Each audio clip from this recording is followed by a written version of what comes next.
Today, we are going to talk about knowing your limits. I'm Keith.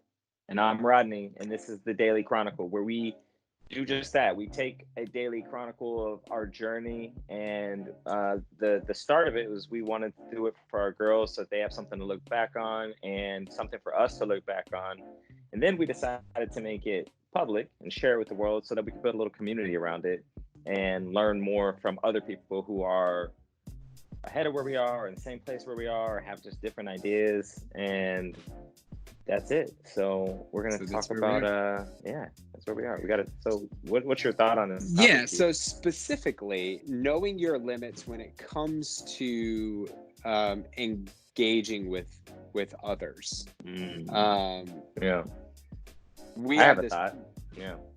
we have this platform of anchoring humanity and compassionate conversation. That's what we do. And we've talked to a lot of people that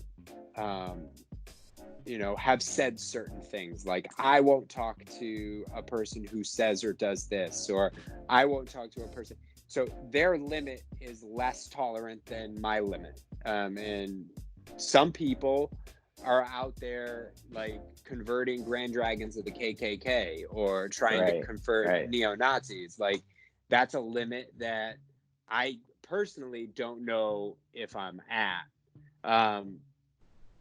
And then there are the limits within the day. Like, I might be frustrated today. So if somebody's doing something that's really touching a nerve, I might need to know my limits of whether I should engage or not. Right. And this is specifically, that is at work. The other one is in general.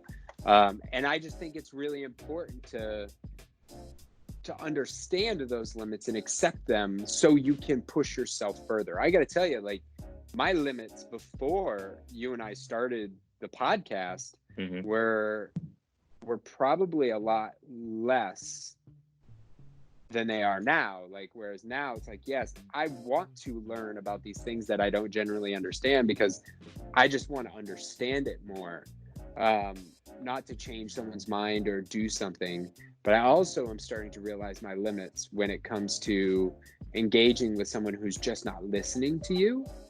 And like the frustration that causes me, and in a working environment, how important it is for me to step back from that and figure out a better way to engage with that individual, because I know that I it's not going to be productive, whether it's in that moment or even long term, right? I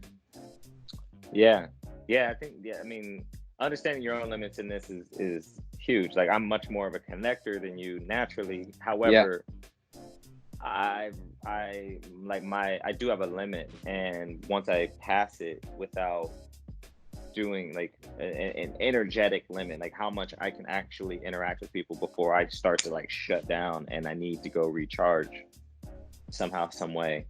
And when I don't, it's not good. So like knowing that is actually really important for me so that I can continue to interact. I think also another component of this is, and this might be, I don't know if it's easier or harder to do. I mean, it probably depends on the person. Accepting other people's limits to interactions.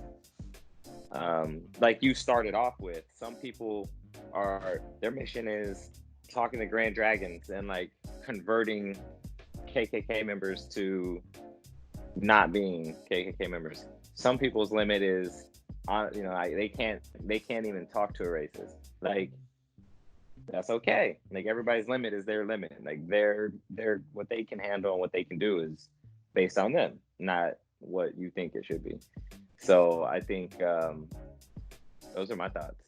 Yeah, I think that point that you made there, I think Summer, that point you made there, like, it speaks to a very specific situation that I had today at work, where I was talking to someone who literally wasn't hearing or listening to anything and was trying to navigate an agenda that they weren't effectively communicating, and we just couldn't work through it. My limit is, like, I don't have patience. I could talk to you if you're a Grand Dragon, if you're you hate all people. Like, I could have a conversation with you if your simple foundational execution is that we're engaging. Even if it gets heightened, we're engaging. Where my limits go is like, okay, whatever I'm saying is not, like, there's no bounce back. There's no reverberation. It's just dead, and you've got what you've got, and whatever I say matters not. Like, I lose my patience in a conversation like that. I want to get better at that, but I know that limit, right? And I think when it comes to connection, when it comes to communication, understanding that limit to be able to push forward if you want to get better, because I think we all need a little bit better connection. You know, obviously we're using some extreme examples, but For sure. I think, you know, those micro components of it matter throughout the day. Yeah, 100%. And I think that the summary of it is like, it's just understand your limits, whether you're at work, whether you're in life, whatever it may be, especially as it relates to other people. And so you can really manage yourself to get better. And the question of this would be, how do you know your limits? If you do, how do you find them? Yeah, I would be interested in seeing that, and then maybe I'll put that in my post when I put this up on LinkedIn and talk about how I found some of mine. But cool. yeah, all right, all right, deuces.